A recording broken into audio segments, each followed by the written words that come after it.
लेकिन एक आदमी है जो यहाँ पर इलेक्ट्रिक वाहन बेचना चाहता है, आप उसको आने नहीं दे रहे हैं। एलन मस्क टेस्ला की गाड़ियां यहाँ आके बेचना चाहता है। मैंने उनका स्वागत है, मैंने कभी नहीं ऐसा कहा कि वो यहाँ मत आए, वो आए, पर उनका कहना है कि मैं चाइना में मैन्युफैक्चरिंग करूंगा और इंडिया में मार्केटिंग करूंगा। तो मैंने कहा आप एक काम करिए, अब इंडिया में मैन्युफैक्चरिंग करिए और इंडिया में मार्केट करिए। इंडिया ये वर्ल्ड का सबसे बड़ा मार्केट है जो ऑटोमोबाइल का। आपको मैं बताता हूँ, हमारा टोटल टर्नओवर 6.5 लाख करोड़ का है। मैं इस विभाग का मंत्री हूं और मेरा विश्वास है कि करीब 5 साल के अंदर इंडिया का ऑटोमोबाइल इंडस्ट्री ये 15 लाख करोड़ की होगी। देश में सबसे ज्यादा राज्य सरकार और भारत सरकार को जीएसटी देने वाली ये इंडस्ट्री है। देश में कम से कम 4.5 करोड़ लोगों को रोजगार देने वाली ये इंडस्ट्री है और अगले 5 साल में 2 करोड़ एडिशनल देंगी। और आप कभी पोर्ट जाओगे तो हमारी गाड़ियां लाइन से खड़ी होती है एक्सपोर्ट होने के लिए, जहाज में जाती है। और अब कुछ दिन के बाद वर्ल्ड के सभी अच्छे ब्रांड यहाँ है और मैं सब वर्ल्ड के कोई भी नाम लो सब यहाँ है। और आने वाले दिनों में चाहे ट्रक हो, चाहे बस हो, चाहे कार हो, चाहे 2 व्हीलर हो, आपको पता है हमारी बजाज, हीरो और टीवीएस, इनका 50% 2 व्हीलर का प्रोडक्शन एक्सपोर्ट होता है। और आने वाले समय में ये देश ऑटोमोबाइल इंडस्ट्री में वर्ल्ड का सबसे बड़ा नंबर 1 मैन्युफैक्चरिंग हब बनेगा वर्ल्ड का, और हमारा पूरा एक्सपोर्ट होगा। और ये इंडस्ट्री हमारे देश के युवाओं को सबसे ज्यादा रोजगार देगी। विपक्ष ने इस बात को उठाया बीच में, राहुल गांधी जी ने मुझे मेरे ख्याल से उठाया था कि आप दावा जो भी कर रहे हैं कि हम हब बनेंगे वर्ल्ड ऑटोमोटिव मैन्युफैक्चरिंग का, अभी कंपनियां छोड़ के जा रही, फोर्ड ने पैकअप कर दिया इंडिया से, तो उसके पीछे उसके अपने कारण थे या हमारे एनवायरनमेंट का कोई दोष था? देखिए, आपको एक बात बताता हूं, कोई कंपनी खुलती है, कोई जाती है, ये बात छोड़ दो। आप ये देखो कि ऑटोमोबाइल ग्रोथ कितना है। पहले 2 व्हीलर कितने बनते थे, अब कितने बनते हैं, अब 4 व्हीलर कितने बनते हैं। सर 3-3 गुना, 4-4 गुना राइज हो गया। अभी ये खेल चलता है। अभी जो बड़ी बड़ी कंपनी थी जो फॉरेन से आई, मैं नाम नहीं लेता ब्रांड के, उनका सेल डाउन हो गया ऑटोमोबाइल में। और जो इंडियन कंपनी थी उनका सेल 5% बढ़ गया। फिर कुछ दिन में उनका नया मॉडल आएगा तो उनका बढ़ेगा, फिर इनका कम होगा। तो ये तो बिजनेस है। सर आपसे अब कुछ राजनीति की बात करना चाहता हूं, क्योंकि 8 साल आपकी सरकार को हो गए और जो कुछ रिएक्शंस देखने को मिल रहे हैं, अब जैसे राहुल गांधी जी की मैं बात करूं, अभी चर्चा में थे, विदेश गए हुए थे, वहां उन्होंने बहुत सारी बातें कही हैं। उसमें उन्होंने एक बात ये भी कही कि आपकी सरकार जो आती है वो केवल ध्रुवीकरण हिंदू मुसलमान करके आती है, काम वाम से कोई लेना देना नहीं है। उनका ऐसा मानना है। वो कहते हैं 70% लोग, 60 से 70% लोग तो आपको वोट देते नहीं, 30, 35, 40% लोग वोट देते हैं आपको, तो उसका मतलब आधे से ज्यादा देश तो आपके खिलाफ है, ये उनका तर्क है। तो उनको तो उतने भी वोट नहीं मिलते तो देश उनके खिलाफ है क्या? देखिए, राहुल जी को उनकी पार्टी ही सीरियसली नहीं लेती, तो आप क्यों लेते हो? देखिए, देश की सबसे बड़ी पार्टी के हो सकता है दोबारा अध्यक्ष बनने वाले हों, तो ठीक है, वो कुछ कहते हैं तो उसकी चर्चा नहीं। देखिए, पहली बात तो ऐसी है कि जो सच्चाई वो सच्चाई है, पर कभी कभी जो अपोजिशन पार्टी होती है उनका काम ही होता है कि हर बार विरोध में बोलना। जो सच्चाई है कि हमें जात, पंथ, धर्म, भाषा के ऊपर उठकर सबका साथ, सबका विकास, सबका प्रयास।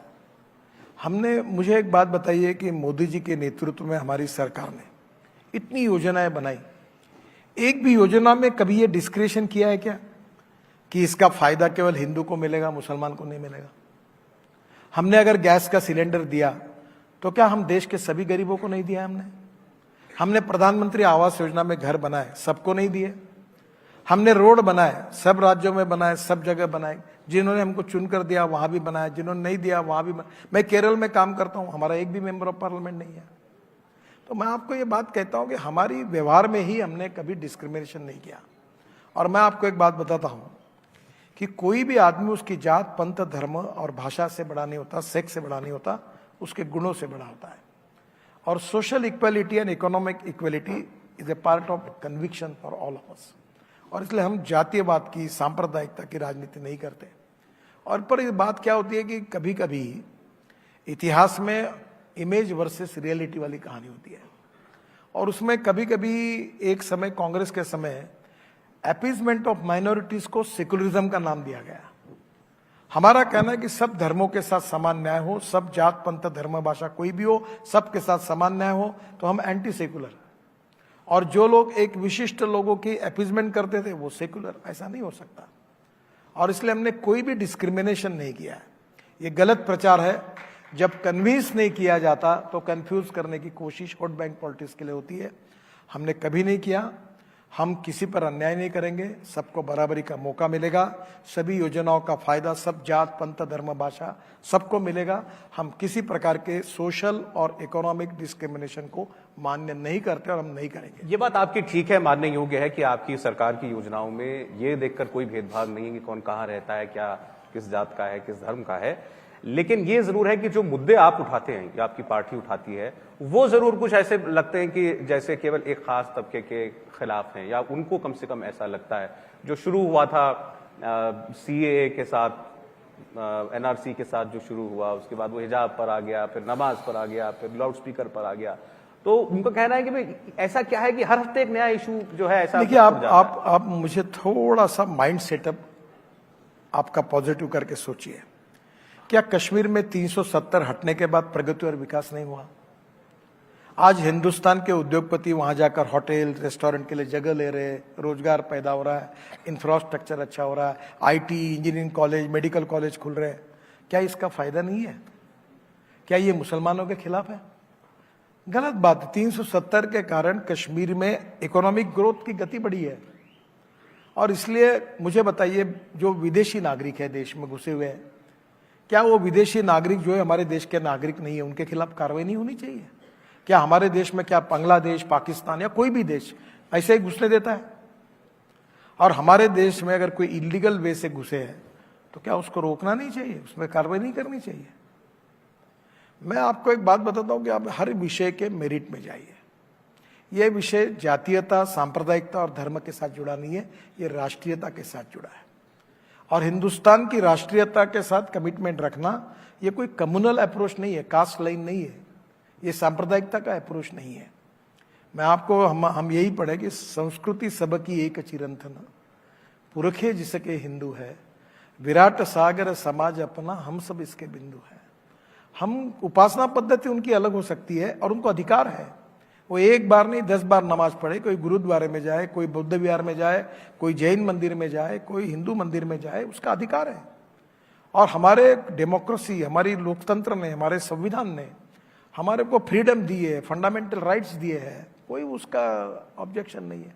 पर देश के हित में अगर कोई आतंकवादी गलत तरीके से देश में घुसता है तो क्या उसके साथ प्रतिकार नहीं करना चाहिए? बिल्कुल करना चाहिए। कोई व्यक्ति देश का नागरिक नहीं है, गलत तरीके से देश में घुसते रहता है, उसको निकालना नहीं चाहिए। तो मुझे लगता है इन सब विषयों के बारे में क्लैरिटी के साथ अगर अध्ययन होगा। जैसे आपके अपने राज्य में, महाराष्ट्र में कितनी सियासत हो रही है, वहां लाउड स्पीकर को शायद भोंगा बोलते हैं, तो मस्जिदों से भोंगे उतार दिए या उतारना चाहते हैं। देखो, आप ये विषय अलग करो, मैं दूसरी बात बोलता हूं। मैं जहाँ रहता हूँ फ्लैट में, मैं 12वें मंजिले पे रहता हूँ, तो इतना नीचे से खड़खड़ मैं सुबह प्राणायाम करता हूँ, रोज डिस्टर्ब हो गया। फिर वहाँ बाजू में होटल था एक बड़ा, रोज शादियाँ बैंड बजाने लगे और अस्वस्थता हो गई। अब मुझे बताओ, एयर पोल्यूशन, वाटर पोल्यूशन और साउंड पोल्यूशन, ये तीनों बातों पर मैं बहुत रिलीजियसली पीछे पड़ा हूँ। अब मुझे बताइए, आपने यहाँ मैं बोल रहा हूँ, इतने लोग सुन रहे हैं, ठीक है, पर ये आवाज को कल अगर पूरे होटल के लॉबी और पार्किंग तक भोंगे लगा दो तो मतलब क्या है? वो चाहे हिंदू हो, चाहे मुसलमान हो, चाहे क्रिश्चियन हो, कोई भी हो, आवाज अगर जहाँ कार्यक्रम है उसके बाहर नहीं जाना चाहिए। आपको भोंगे लगाना, आप मस्जिद के अंदर सिस्टम लगाओ, गाओ। बाहर लगाने के, मंदिर में भी, मंदिर के बाहर लगाकर दिन भर भजन जोरों से लगाने की कोई जरूरत नहीं। हमको एयर पोल्यूशन, वाटर पोल्यूशन और साउंड पोल्यूशन के बारे में साइंटिफिक तरीके से सोचना होगा। इसका संबंध जात पंथ धर्म भाषा संप्रदाय से नहीं है। और उस परिप्रेक्ष्य में अगर उसको हम कहेंगे तो हम सवाल का, अभी यही आप ही पालन कर रहे हैं, मेरा आवाज भी अच्छा आ रहा है, ये सुन भी रहे हैं, पर ये आवाज इस पूरे दीवारों के बाहर नहीं जा रहा। बस यही है वो। आप आपके मस्जिद के अंदर लगाओ, गाओ, जो बोलना है बोलो, करो। ये कोशिश करो कि उसके कंपाउंड वाल के बाहर आवाज नहीं जाए, उसमें क्या गलत है? अभी एक मेहमान आए थे AIMIM से, ओवैसी साहब की पार्टी से थे। उन्होंने कहा कि आपकी एक योजना और है जिसके बारे में नहीं बताते हुए, खोदो इंडिया। वो तंज कसना चाह रहे थे कि अब जो है मस्जिदें खोद कर मंदिर ढूंढे जा रहे हैं। ये जो अब काशी का मामला आ रहा है, कुछ मथुरा का जिक्र कर रहे हैं, क्योंकि आप आरएसएस से जुड़े रहे हैं। आरएसएस का कहना यह है कि हमारे ये सांस्कृतिक विषय है, तो क्या ये विषय बाकी हैं अभी, क्या इनका भी समाधान ढूंढना है? देखिए, इन सब विषयों के बारे में काफी चर्चा हो रही है। दुर्भाग्य से एक इतिहास था। मैं महाराष्ट्र से हूं, छत्रपति शिवाजी महाराज हमारा दैवत है। हम माँ बाप से भी ज्यादा शिवाजी महाराज को मानते हैं। मेरे पूरा बचपन से पूरा शिवाजी महाराज का इतिहास पढ़कर हम स्कूल और कॉलेज से बड़े हुए हैं। छत्रपति शिवाजी महाराज और महाराणा प्रताप, या कहीं भी किसी को भी, इनको कभी जीत हासिल करने के बाद उन्होंने कोई मस्जिद नहीं तोड़ी।